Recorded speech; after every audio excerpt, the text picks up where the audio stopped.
that we admire this great man and statesman. And therefore, all of us who mourn, and yet we have our own desires to express our relation and great admiration for our president, let us be really satisfied with a good prayer wherever you are, and giving this great man the respect and honor he deserves.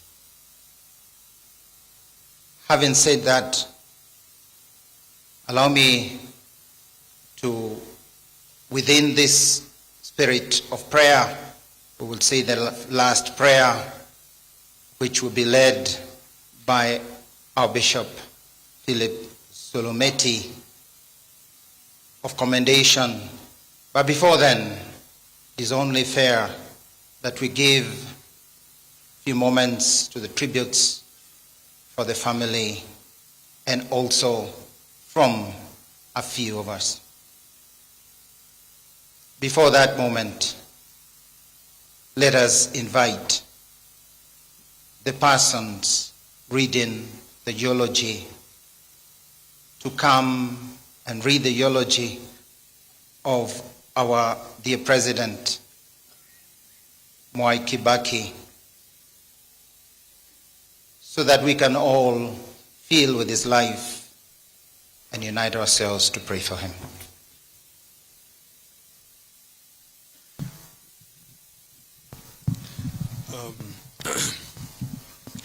Thank you.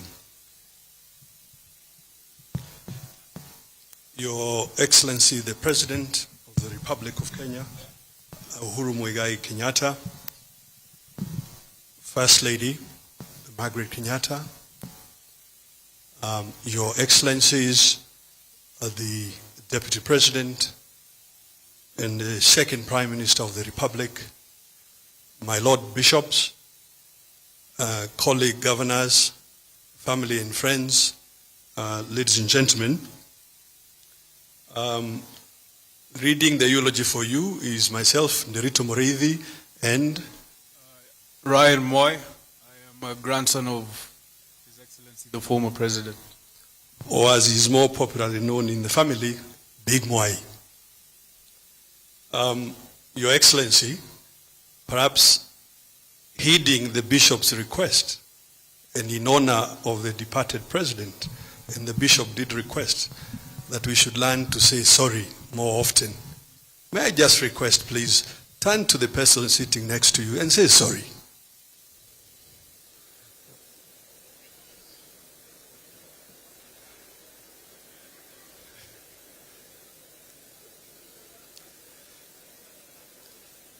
Your Excellency, and the congregation, we thank you. So here it goes. Leo Tolstoy once said that there is no greatness where there is no simplicity, goodness, and truth. And here, therefore, is the life and times of His Excellency Mwai Kibaki, CGH, third President of Kenya. That Mwai Kibaki was a humble man who loved simplicity is well known. That he was a good and great man is an acknowledged fact.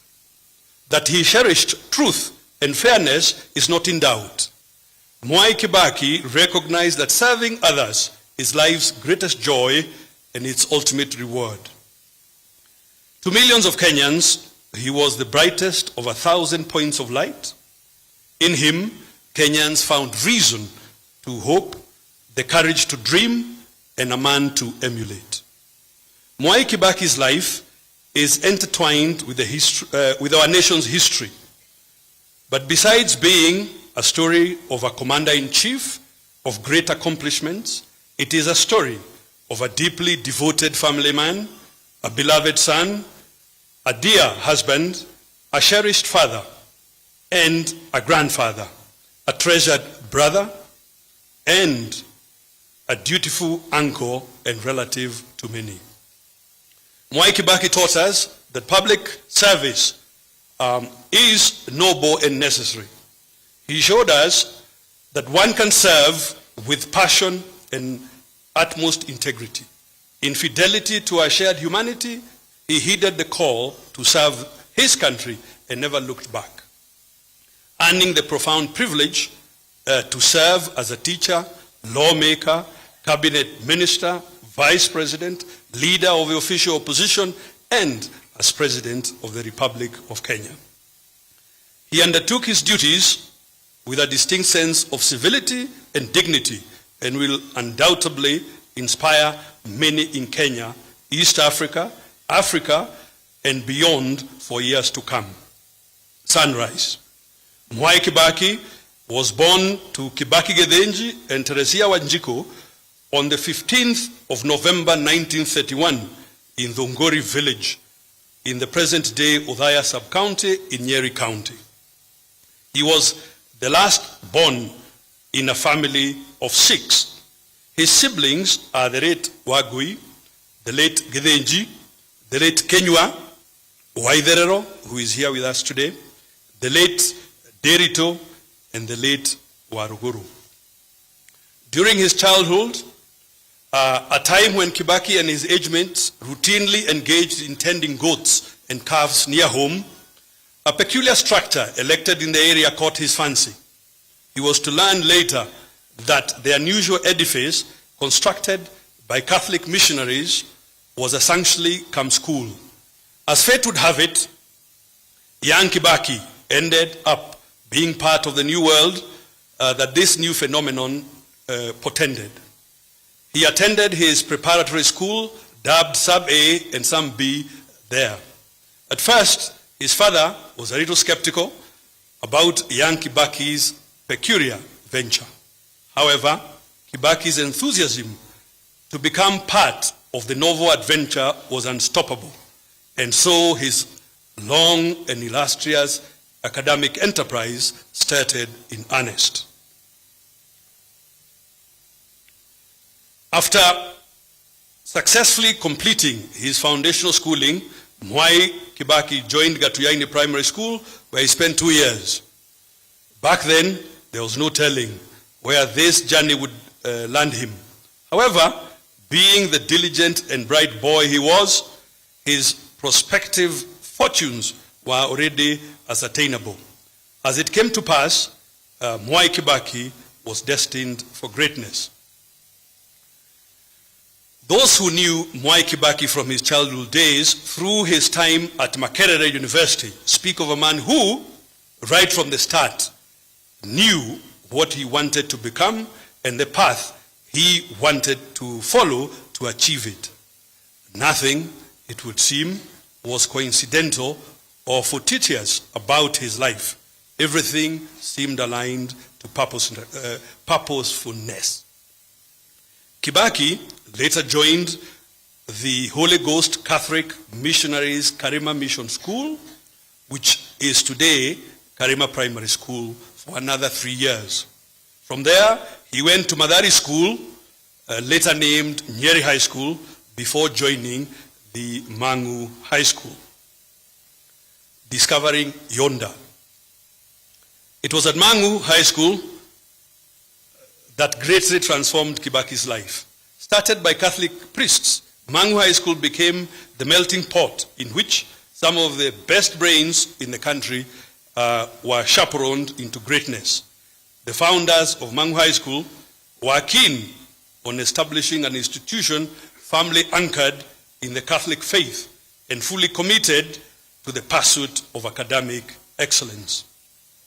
After excelling at Mangu High School, Kibaki joined Makerere University College in Uganda to pursue a Bachelor of Arts degree in economics, history, and political science.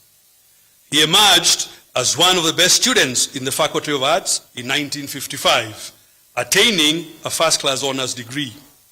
After graduation, Kibaki was employed at Shell Uganda as an assistant sales manager. He resigned when he secured a scholarship to study for a Bachelor of Science in Political Science, in Public Finance, I repeat.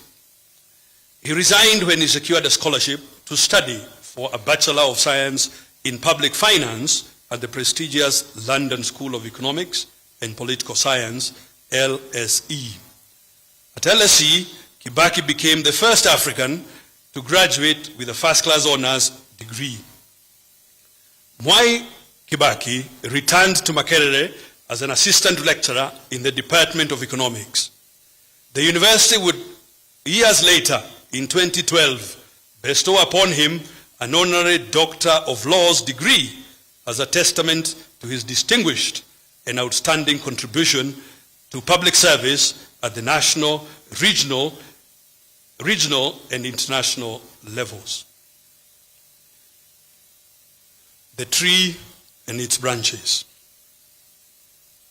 Just as a farmer plants a small seed which grows to become a large tree with branches that yield a bounty of fruits, as well as providing a safe and secure shade, Mwai Kibaki settled back home when he met and wedded Lucy Muthoni in the year 1961. Their union bore them one daughter and three sons, Judy Wanjiko, Jimmy Kibaki, David Kagai, and Tony Githinji. Today, the home is also filled with 7 grandchildren, being Joy Marie, Ryan Mwai, Christina Muthoni, George Mwai, Jeremy Mwai, Anna Lisa Muthoni, and Leah Rose Muthoni.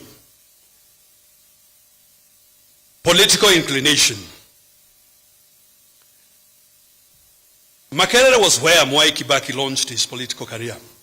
He was elected chairman of the Kenya Students Association as well as vice chairman of Makerere Students Guild during a watershed moment marked by heightened political consciousness right across East Africa. This was a time when the agitation to end colonial domination in Africa was at its peak.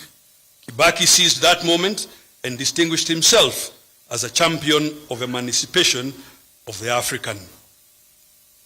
Mwai Kibaki's career as a lecturer lasted between 1958 and 1961, after which he resigned to become the first executive officer of Kenya's independence party, the Kenya African National Union, KANU.